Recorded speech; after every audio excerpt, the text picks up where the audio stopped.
Prescription নিয়ে mother party যদি আমাকে অ্যালাউ করে যে তুমি 3 ভলিউমে কথা বলবা, তাহলে 3 ভলিউম, তোমাকে আমি একটু 5 ভলিউম দিলাম, 5 ভলিউম। অর্থাৎ নাটাই, অর্থাৎ ঘুরি ঘুরার যে নাটাইটা, এই নাটাইটা সবসময় ধানমন্ডি 32-এ অথবা পল্টনে অথবা সামহার ইন ঢাকা।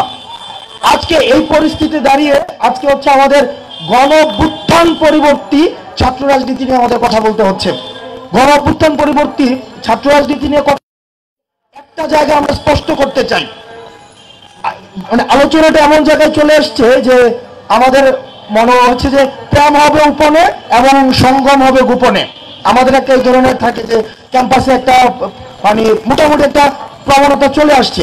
আমরা আমাদের জায়গা থেকে একটা বিষয় স্পষ্ট করতে চাই, আমাদের যে অবস্থানটা সেটা হচ্ছে অবশ্যই অবশ্যই ছাত্র রাজনীতি থাকতে হবে, অবশ্যই ছাত্র রাজনীতি থাকতে হবে। এবার আজকে যে বিষয়টা আমরা দেখব, বিদ্যমান ছাত্র রাজনীতিটা কেমন ছিল। বিদ্যমান ছাত্র রাজনীতিটা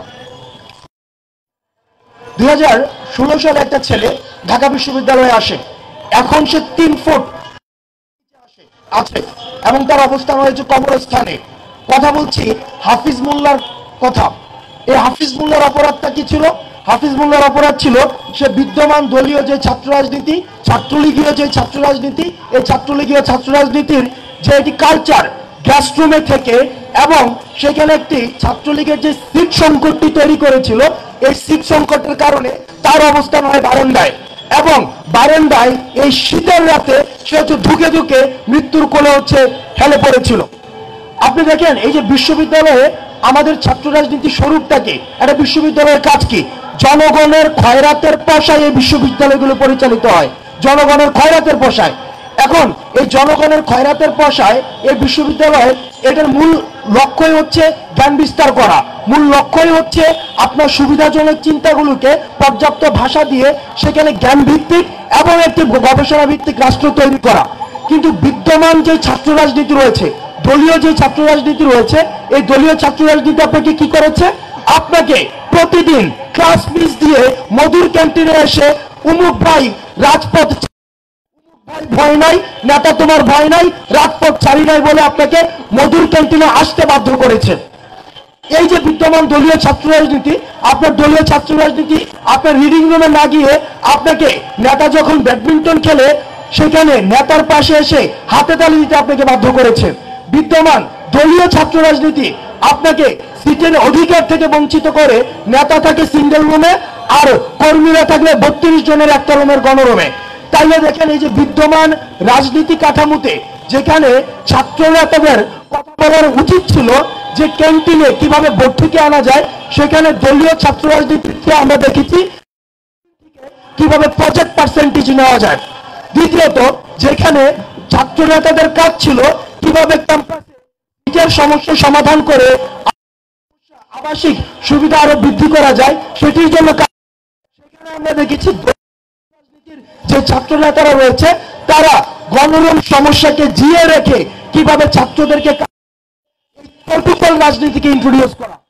আমাদের যেখানে কথা ছিল ছাত্র নেতাদের যে কিভাবে লাইব্রেরির ফ্যাসিলিটি বৃদ্ধি করা যায়, সেখানে আমরা দেখেছি ছাত্র নেতারা লাইব্রেরি থেকে শিক্ষার্থী এনে মধুর ক্যান্টিনে ভ্যানগার্ড দিয়েছে।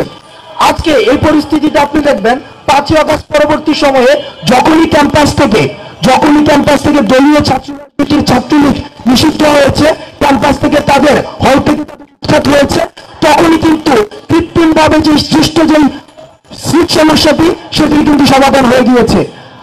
তার মানে এই যে দলীয় ছাত্র রাজনীতি যে নামেই থাকুক না কেন, সেগুলি শিক্ষার্থীদেরকে পুঁজি করে তাদের যে মাদার পার্টি, এই মাদার পার্টির পারপাস সার্ভ করতে যুগের পর যুগ ব্যবহার করা হয়েছে।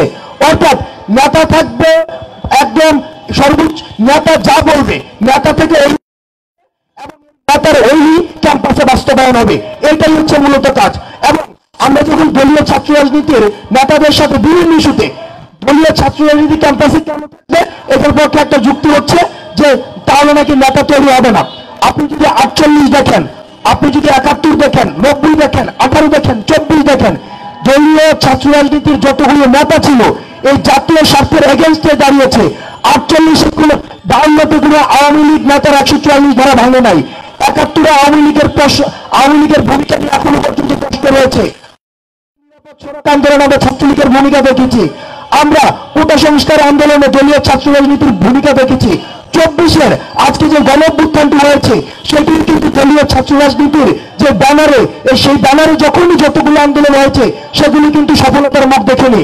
যখনই ছাত্র রাজনীতি, এই যে অ্যাক্টিভিজম গুলো, এগুলি ছাত্র রাজনীতির অন্তর্ভুক্ত, কিন্তু এগুলো দলীয় রাজনীতি ছিল না, এগুলো সাধারণ শিক্ষার্থীদের পক্ষে কথা বলেছে। আজকে দেখেন আমাদের এই জায়গায় দলীয় ছাত্র রাজনীতির আরো কিছু প্রবলেম রয়েছে। 1 নম্বর প্রবলেম হচ্ছে রিক্রুটমেন্ট পলিসি।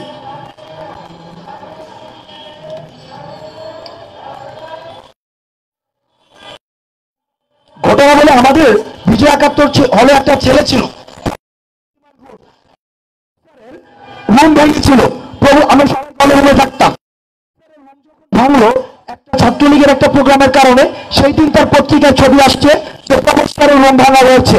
সেই দিন সে গণরুম থেকে তার সিঙ্গেল রুম।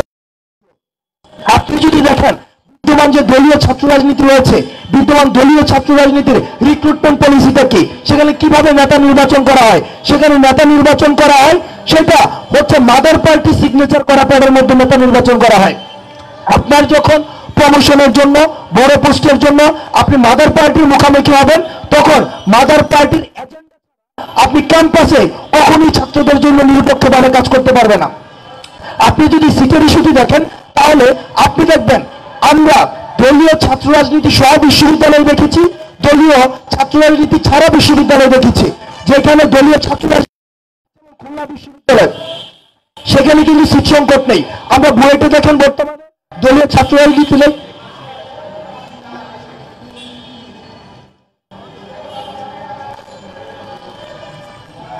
আপনি বুয়েটের কথা দেখেন, সেখানে দলীয় ছাত্র রাজনীতি নেই, সেখানে সিট সমস্যা নেই, ক্যান্টিনের সমস্যা নেই, সিটের সমস্যা নেই। অর্থাৎ এই যে দলীয় ছাত্র রাজনীতি সহ বিশ্ববিদ্যালয় এখন আপনি চান, নাকি ছাত্র রাজনীতি যুক্ত সেই ছাত্র রাজনীতি আপনি চান, সেই প্রশ্নটি হচ্ছে এখন আপনাদের কাছে।